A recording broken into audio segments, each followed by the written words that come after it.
예, 우리가 2주 전에, 지난주는 우리가 패밀리데이 때문에 다른 설 그랬고요. 2주 전에 우리가 하나님께서 우리에게 은사를 왜 주시는지, 은사를 주신 목적에 대해서 우리가 살펴보았습니다. 혹시 기억이 나십니까?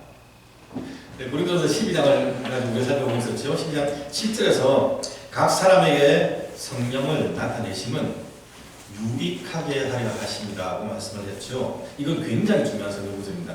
기억하셔도 좋습니다. 절대 잊어서는 안 되는 부분입니다. 각 사람에게 성령을 나타내시면 유익하게 하려 하십니다. 하나님께서 은사 주신 이유가 우리의 베네핏, 우리 가운데 유익이 있게 하기 위해서랍니다. 우리 좋으라고 은사를 주셨답니다. 은사를 받은 당사자가 영적인 확신을 가지고 또 하나님과 더 깊은 교제가 나아갈 수 있는 그런 유익도 있지만 그 은사가 개인에 머무르는 것이 아니라 공동체 안에서 그것이 나누어지고 연약한 지체들을 믿음의 동역자들을 함께 온전하게 세워가서 하나님의 일을 봉사일을 하며 하나님의 일을 이루어 나가게 하기 위해서 하나님께서 우리에게 은사를 주셨습니다. 그런데 당시 이 고린도 교회는 하나님께 받은 은사를 특히 이 교회가 집중되는 방언 쪽에 집중을 했었습니다. 그래서 그 방언이 내가 방언을 하는 것이 나의 영성을 드러내는 수단처럼 생각했다는 얘기입니다.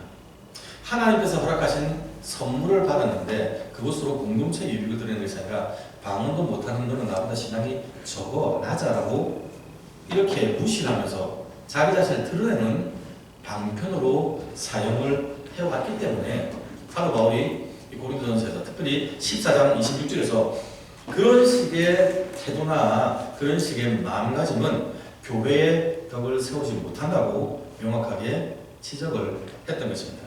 그런데 사실 이런 태도는요, 당시에 고린도 교회에서만 있었던 것도 아니고요, 심지어 오늘날도 교회 안에서 우리가 종종 발견할 수 있는 모습이기도 합니다. 하나님께서 우리에게 은사를 주셨습니다. 근데 왜 은사를 주셨는지, 은사를 주신 목적, 주신 은사를 가지고 아까 우리가 성경 살펴 말씀드린 것처럼 교회의 유익을 위해서 쓰기보다는 그것이 자기 자신을 드러내는 대로, 제가 좋아하는 표현이죠, 성령 하나님보다 앞서 나가는 근거로 사용할 때가 불행도 종종 있습니다. 근데 그분들이 대부분이 신앙적인 형태를 가지고 그러한 자신의 마음가짐과 태도를 가립니다. 믿음의 동역자들끼리 어려움이 있을 때 이야기합니다. 기도 안 해서 그래. 기도해야 돼. 맞습니다. 기도해야 됩니다. 근데 그 얘기 무슨 얘기냐면, 제가 지난번에 또 은사 얘기하면서 말씀드렸죠. 제 친구가 하나가 나 6개월간 방언만 위해서 기도했어. 너 그렇게 기도 안 했잖아. 그 얘기거든요. 나는 기도해서 이 선물 받았는데 너는 기도 안 해서 그런 거야. 나는 기도하는 사람이 너 기도하지 않는 사람이라고 갈라버린다는 얘기입니다. 기도해야 됩니다. 기도하지 말라는 얘기입니다. 누가 어려움 있을 때 우리 같이 기도합시다. 기도 안 해서 그래. 그 표현보다는 우리 같이 기도합시다가 좀 낫겠죠. 교회는 기도하는 사람입니다. 우리가 하나님의 자녀로서 신자의 특권 가운데 여러 가지가 있지만 그 중에 하나가 우리가 하나님께 기도할 수 있는 거잖아요. 근데 기도는 우리 편에서 하나님께 나아가서 간절히 매달리고 간구하는 것이고, 응답은 하나님 편에 있는 거잖아요.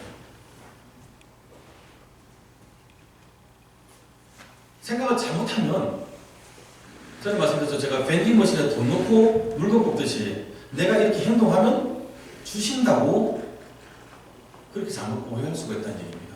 그렇게 의도하지는 않지만 그런 식으로 행동을 할 때가 있습니다. 굉장히 조심하셔야 됩니다.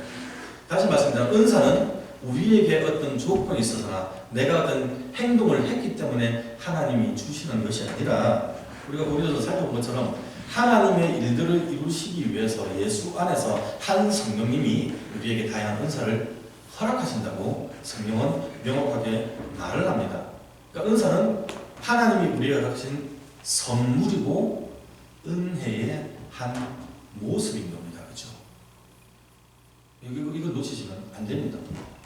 그런데 그러다 보니까 고린도 전체를 통해서, 고린도전서 전체를 통해서, 아니면 특별히 고린도전서 12장을 통해서 바울이 끊임없이 강조하는 게 무엇이냐면 은사를 부인하는 것이 아니라 은사의 일종의 공동체성을, 공공재로서의 은사를 바울이 강조를 하는 겁니다.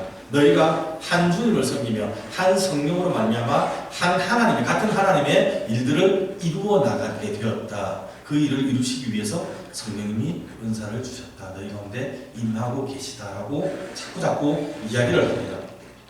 27절에 기록된 것처럼 우리가 그리스도의 몸이요 지체가 되었다고 바울이 끊임없이 그들을 리마인드 시켜주는, 기억시켜주는 겁니다. 주님 앞에서 한 몸 됐답니다, 여러분. 이 한 몸이란 됨의 의미를 우리가, 저와 여러분이 조금 더 무겁게, 좀 더 깊이 받아들일 필요가 있습니다. 받아들여야 합니다.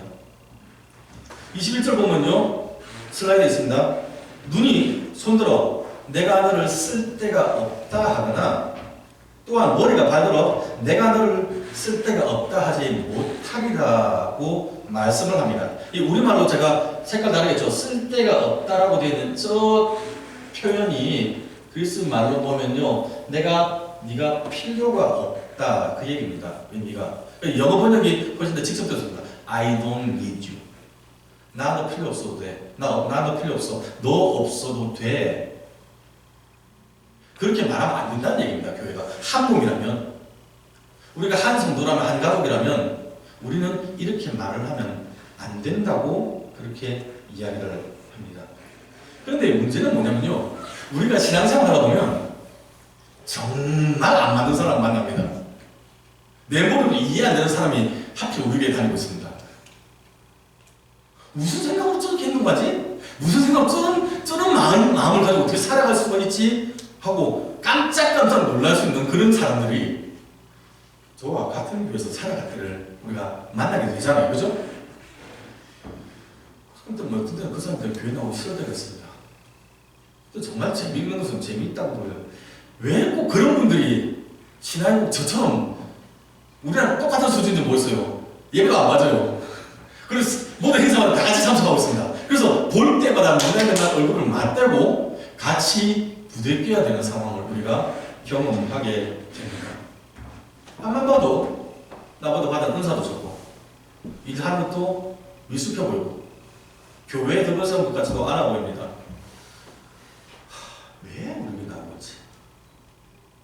불끈불끈 그런 생각이 나서 그 사람이 꼴보기 있어서 나 너 없어도 돼.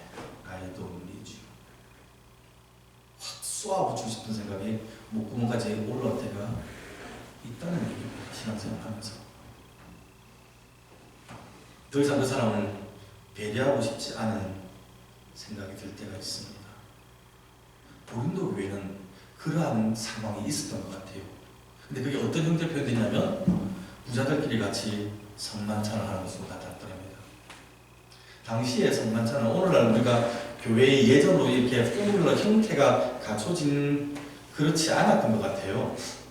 그래서 예배하고 친구를 하든지 친구를 하고 예배를 하든지 아마 그랬던 것 같은데 그러니까 쉽게 말하면 우리 같이 식사하는 형태로 진행이 됐던 것 같습니다. 근데 식사가 핫플락입니다.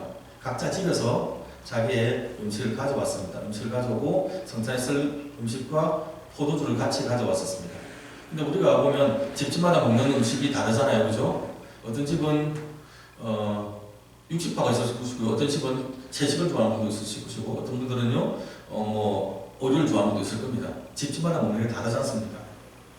부자나 가난한 사람들이 준비해올 수 있는 음식이 달랐던 것 같아요. 질이 좀 차이가 났던 것 같아요.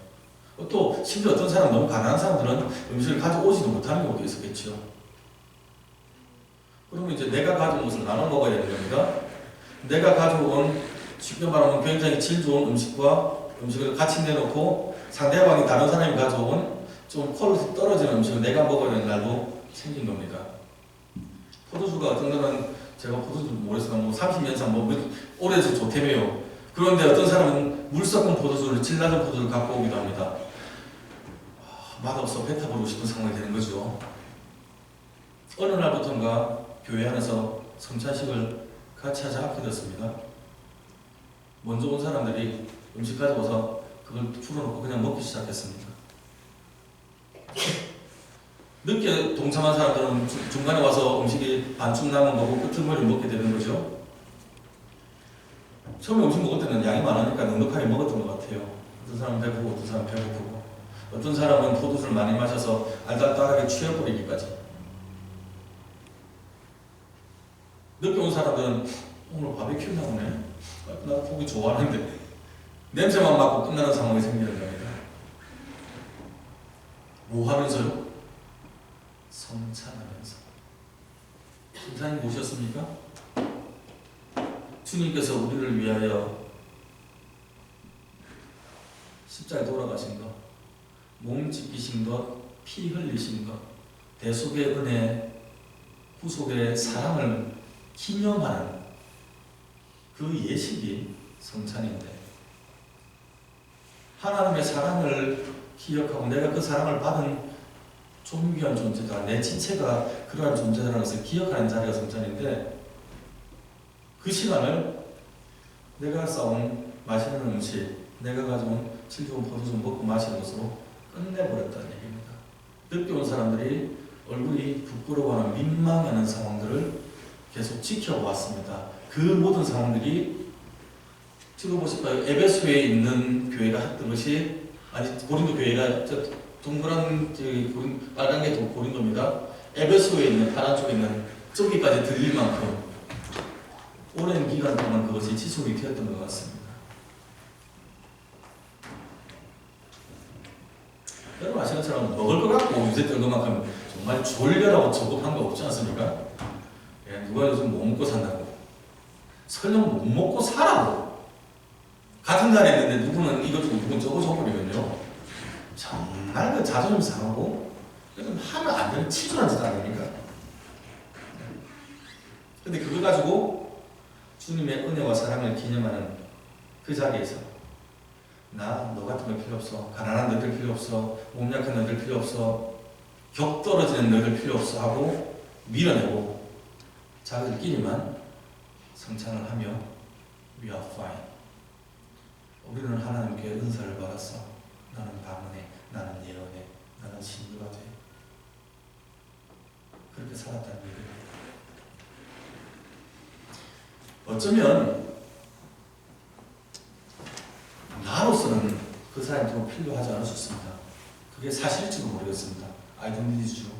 그런 시츄에이션이 있을지 모르겠습니다. 그런데 그 사람은 내 도움이 필요할 수는 없잖아요. 하나님께서 나로 하여금 그 사람을 세우라고, 그를 온전케 하라고 나에게 은사를 주신다는 가능성을 우리가 왜 잊어버릴까요?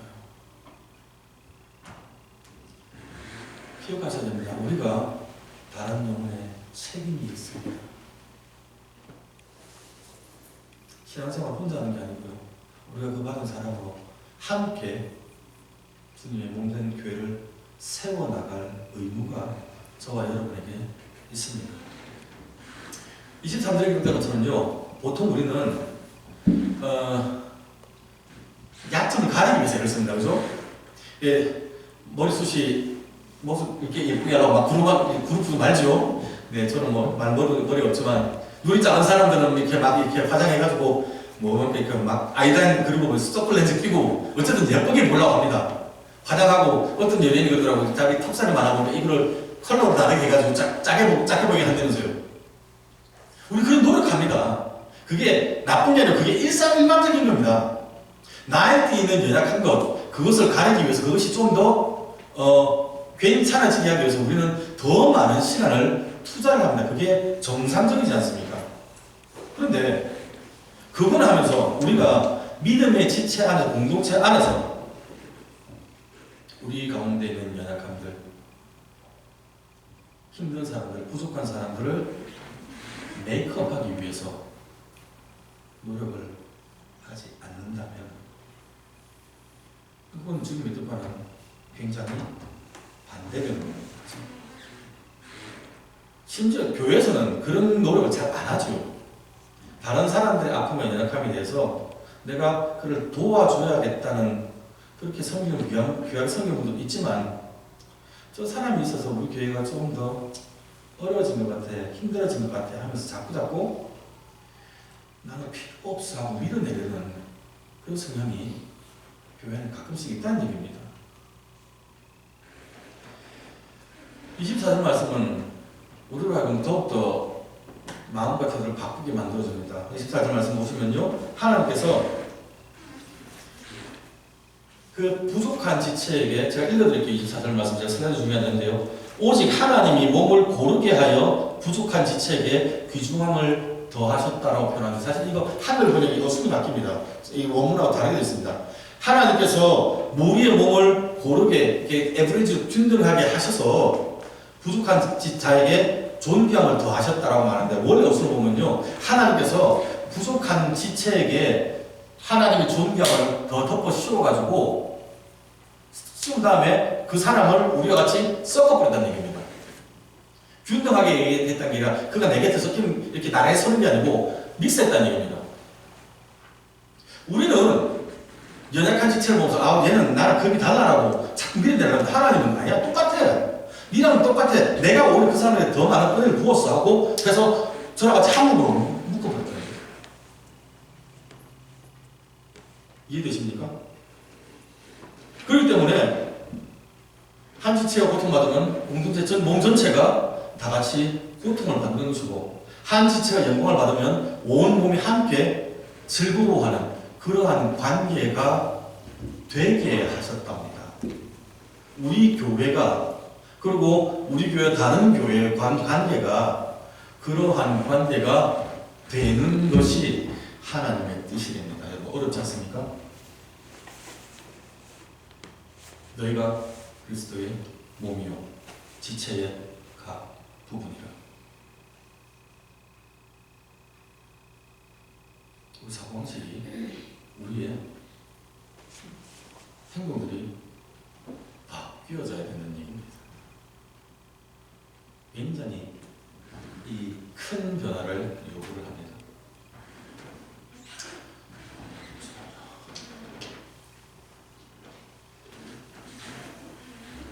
교회 안에서 은사를 다 다양하게 봤습니다. 그죠? 28절에 예를 든 것처럼 사도, 선지자로, 교사로, 또 섬기는 분, 능력 행하는 분, 병 고치는 분, 다스리는 분, 방언 말하는 사람까지. 28절은 8가지의 은사를 제시를 하고 있습니다. 제각각 다른 은사를 가지고 다양한 형태로 공동체를 우리가 세워갑니다. 그런데 우리가 읽은 것처럼 바울이 보면 조금 묘한 말을 합니다. 31절 말씀, 30절 우리 볼까요? 너희는 더욱 큰 은사를 사모하라 라고 말합니다. 앞서 우리가 제가 몇 초 살펴본 것처럼, 그리고 바울이 말한 것처럼, 은사는 하나님께서 하나님의 그 크신 일을 이루시기 위해서 예수 안에서 한 분 주님이 우리 모두에게 한 성령님을 통하여 은사를 나눠주신 것이라고 성경이 이야기하고 바울이 그렇게 강조를 했지 않습니까? 그러니까 각자가 받은 은사가 다 성령님의 선물이기 때문에 우리가 그래서 이것이 좋고 저것이 나쁘다, 그 은사에 대해서 어떤 것이 좀 더 월드다, 가치가 있다, 가치가 없다라고 평가를 할 수가 없다고 성경은 우리에게 가르쳐 줍니다. 28절과 29절에서도 다 사도겠느냐, 다 선지자겠느냐, 다 교사겠느냐, 다 다스리겠느냐, 그럴 수 없다라고 말을 했잖아요. 그러니까 한 사람이 모든 은사를 다 갈 수 없는 것을 명확하게 이야기를 하면서 갑자기 그럼에도 불구하고 받은 은사에 감사하고 살아라 하지 않고 더 큰 은사를 사모하라라고 말을 하니 약간 좀 의아하게 우리가 생각을 할 수가 있습니다. 그런데 학자들마다 생각이 다릅니다. 당시에 고린도 교회가 말씀드린 것처럼 방언 최고하고 살다 보니까 바울이 아니야, 그 방언이 최고가 아니고 다른 더 좋은 게 많아라고 바울이 이야기하기 위해서 이렇게 더 큰 은사를 사모하라. 한글 번역은 은사를 하고 단수자가 되면 더 큰 은사들입니다. 원래는 그 많은 은사들을 사모하라고, 여러 가지 은사를 사모하라고 바울이 권한 것이라고 해석을 하기도 합니다. 실제로 14장에 가면 14장 1절에 보면요, 사랑을 추구하며 신뢰한 것을 사모하되 특별히 예언을 하려고 하라라고 말을 하거든요. 그러니까 바울이 14장에 가면 방언보다 예언을 훨씬 더 가치 있게 둡니다. 방언은 자기 개인을 위한 것이고 예언은 공동체에 유익을 준다면서 더 가치 있게 이야기를 합니다. 그러다 보니까 바울이 아마 그래서 방언보다 예언에 다른 걸 더 사모하라고 말을 했을 것이라고 해석하는 신학자들도 있습니다. 근데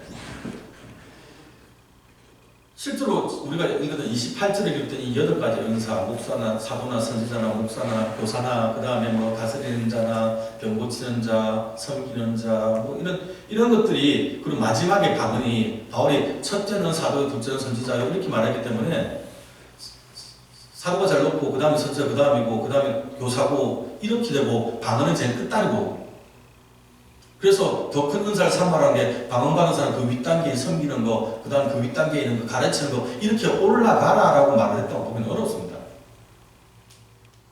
왜냐하면 아까 말씀드린 은사의 특징 자체는 모든 것이 다 하나님께서 주신 선물이기 때문에 우리가 그걸 가지고 무엇이 더 귀하다 안 귀하다 말을 할 수가 없습니다. 그러나 문맥 전체를 볼 때 우리가 바울이 계속 끊임없이 말하는 것이 은사의 공동체성을 이야기를 하다 보니까, 그렇다면 은사들 가운데 어떤 은사는 공동체의 유익을 주는 게 있고 공동체보다 개인의 영성에 도움이 되는 것이 있기 때문에 공동체의 유익을 줄 수 있는 은사를 더 사모하라라고 그런 의도로 한 것이라고 보는 것이 아마 일반적인 해석이 될 것입니다. 다시 말씀드립니다. 모든 은사는 다 귀합니다. 네. 섬기는 것, 봉사하는 것, 권면하는 것 귀합니다. 방언하는 것 귀합니다. 예언하는 것, 진화, 병 고치는 것 다 귀한 은사입니다. 어떤 은사는 잘 드러나고 어떤 은사는 잘 안 드러나기 때문에 우리가 저게 더 좋은 거네라고 오해할 수 있는데 그렇지 않습니다. 본문에서 바울이 방언을 폄하하는 건 절대 아닙니다. 성령 하나님께서 받은 허락해서 은사를 귀하게 사용하되 우리가 받은 그 은사를 가지고 공동체의 유익을 위해서 더 많이 애를 쓸 것을 권면을 하는 겁니다. 기도를 2시간씩 3시간씩 하면 하나님 깊은 교제가 된다 하고 하나님 마음을 품게 되니 성도를 향한 기도, 그리고 그들을 대하는 눈길, 그런 섬기는 방법이 달라짐으로 교회의 유익을 세우는 형태로 나타나져야 된다는 얘기입니다. 그러면서 바울이 내가 가장 좋은 길을 너희에게 보여줄게 라고 말하면서 갑자기 뜬금없이 사랑을 이야기하네요. 사랑이 가장 좋은 길이라고 제시를 하는데 이게 무엇을 위한 좋은 길인지는 좀 해석이 좀 모호합니다. 오늘 지금 여기 읽으시는 것처럼 큰 은사를 사모하라, 내가 또한 가장 좋은 길을 너에게 보이리라 한 걸로 본다면 은사를 사모하는데 가장 좋은 길이 사랑이다라고 해석을 하는 것이 이 문장 구조상으로 맞을 겁니다. 근데 12장, 13장, 14장을 통해서 본다면 은사를 사모하는 방법으로서의 사랑이 아니고 은사를 우리가 사용할 때 지켜야 될 원리, 은사 사용의 그런 전제가, 방법이, 기초가 사랑이다라고 이해를 하는 것이 훨씬 더 올바를 것 같습니다. 우리가 전도하는 것, 목사가 말씀 전하는 것, 우리가 성경 공부하는 것, 우리가 시간을 내서 하나님의 큰 일에 동참하는 것, 다른 사람 섬기고 보살피는 것, 예언하고 방언하고 병 고치는 것, 그 모든 은사들이 다 우리 믿음의 지체들, 나아가서 하나님을 알지 못하는 잃어버린 형상들을 사랑하는 사랑이 근거가 되어서 그 일을 우리가 해야 한다는 말입니다. 문제는요, 저나 여러분이 다 우리 옆에 사람 사랑해야 되는 줄 압니다. 옆에 분 한번 보이소. 네. 눈 마주치기 불편하지 않습니까? 네. 그럼 감사합니다. 우리 사랑해야 됩니다. 근데 어색한 사람이 있습니다. 주의 이름으로 사랑합니다. 주의 사랑하고 사랑합니다. 우리 그 찬양을 하는데 형제 안에서 당신의 모습을 통해 하나님의 영광을 봅니다라고 고백을 하는데 실제로 사랑은 못할 때가 자주 있습니다. 시간이 지나면서 그 사람과 나가 친해졌다는 이유로 막대할 때도 있고요. 내가 피곤하니까 그 사람이 나에게 웃으며 다가오는데 아우 됐어 하고 내가 밀어낼 때도 있고요. 그 사람이 옛날에 했던 그 실수가 끊임없이 내 속에서 솟아나가지고 쟤 그때 나한테 그렇게 나 뒤통수 쳤지, 나를 배신했지, 나에게 상처 줬지, 내가 도움이 필요해서 손 내밀는데 나를 거절했지. 그것이 우리가 안에 상처가 되어서 더 이상 그 사람과 눈을 마주치지 않는 경우도 있습니다. 여러 가지 이유로 우리 마음이 무덤덤해질 때가 있다는 얘기입니다. 그래서 그 사람 보는 것이 더 이상 편하지 않습니다. 눈 마주치는 게 불편합니다. 한 자리에 있는 것이 답답해집니다. 여러분, 사랑에 대한 이 원리가 사실 제가 이 교회를 하면서 제일 처음 했던 것 아닙니까? 주의 사랑으로 사랑한다는 거. 계속 돌아가는데 이 원리는 한 가지입니다. 근데 우리가 과연 사랑을 얼마나 하고 있는지 고민하셔야 됩니다. 바울이 은사 한참 얘기를 갑자기 13장에서 흔히 말하는 사랑장, 사랑은 언제나 오래 참고 사랑은 언제나 온유하며, 사랑의 속성에 대해서 설명을 쭉 하고 있죠. 이번 한 주간 저와 여러분이 이 고린도서 읽어야 됩니다. 13장 읽기 바랍니다. 꼭 우리 성경에 있는 거 그거 놔두고 이건 엑스트라입니다. 추가로 꼭 읽읍시다. 어떤 분은 외우고 계실 거예요. 귀합니다. 한 글자 한 글자 우리가 단어 하나씩 우리가 꼭 씹어봅시다. 사랑은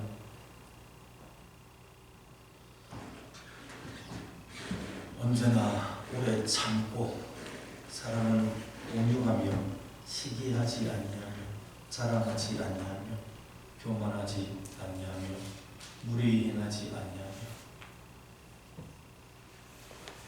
내가 사람의 방언과 천사의 말을 한다 할지라도 사랑이 없으면 나는 소리나는 부리와 울리는 꽹과리가 되고, 사랑 없는 은사, 사랑 없는 종교 활동이 시끄러운 소음이 된답니다.